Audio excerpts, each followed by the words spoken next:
Jones, and I'm a student at Pikes Peak Community College. This is my second to last speech in my communications class for public speaking.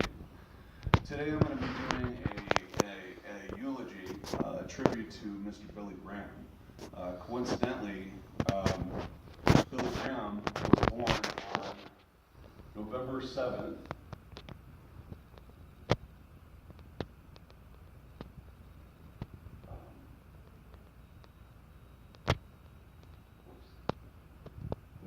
there's a big delay. There it is. Billy Graham was born on November 7th, 1918 in Charlotte, North Carolina. November 7th, 2018 is today's date. So if God didn't take him back in February already of this year, he would have been exactly 100 years old today at the time of this speech. He was the oldest of 4 children. He preached to as many as 215 million people worldwide. And this is not including the countless millions that he preached to through various media outlets, radio, television, literature. He is the most famous evangelist in American history, and I'll get to why later on. He never asked for any money or support for his cause. He just provided the facts. And for his whole ministry and his whole life, this is preaching the gospel of Jesus Christ. In turn, he saved millions of people and turned them to the right path in life. So some major achievements of Billy is that he's been on the top 10 list of most admired people in America every decade since the 1950s, and this is from various sources. These these crusades here, these world famous crusades he did from 1949 to 52. It took him to virtually every U.S. major city, and not only that, but in every major city in Europe and in Asia. He had a very close public relationship with multiple USA presidents.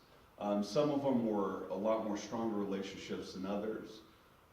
So starting with Harry S. Truman, and then he went to Dwight D. Eisenhower, Kennedy, Nixon, President Johnson, Ford, Carter, Reagan, Bush, and Clinton. He did meet with George W. Bush multiple times, Barack Obama, and Donald Trump right before he passed, but he wasn't as close as a spiritual advisor to them as the presidents in the 50s, 60s, and 70s. He was a pioneer of his field. His field was in ministry. One of the most famous things that is not really talked about Billy was that he actually paid for the bail of Dr. Martin Luther King when Dr. Martin Luther King was imprisoned in a Birmingham, Alabama prison. Coincidentally, during his time in prison, Dr. King was penning a speech. That speech happened to be his most famous speech, his I Have a Dream speech, while he was in prison. So Billy paid for his bail to release him from prison. And he became actually one of the most earliest advocates of the civil rights movement. Because like Dr. King, he didn't believe in skin color of any segregation, but more, how can all people be unified with God? Doesn't matter about any creed, race, anything like that. That's what Billy fought for the civil rights. And he sponsored conferences to teach evangelists everywhere in the world to the basic sermon content, like how composition, that's the word. So how to compose your sermon, and also various forms of how can we bring people more closer to God through films and videotape as well, to reach a more broader audience than the people sitting right in front of you.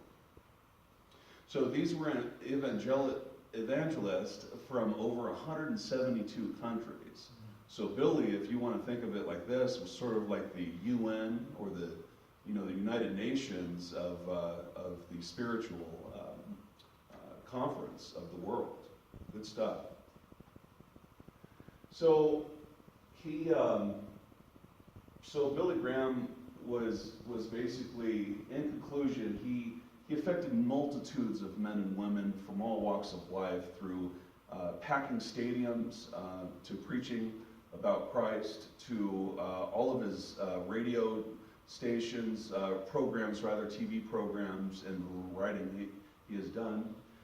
There's not ever been a human who has lived, as far as documentation, that has brought as many lives to Jesus Christ into the hearts of people as he has, just by the sheer number of people that that came to God through his preaching. Billy's legacy still lives on through his own association that he founded. His son Franklin also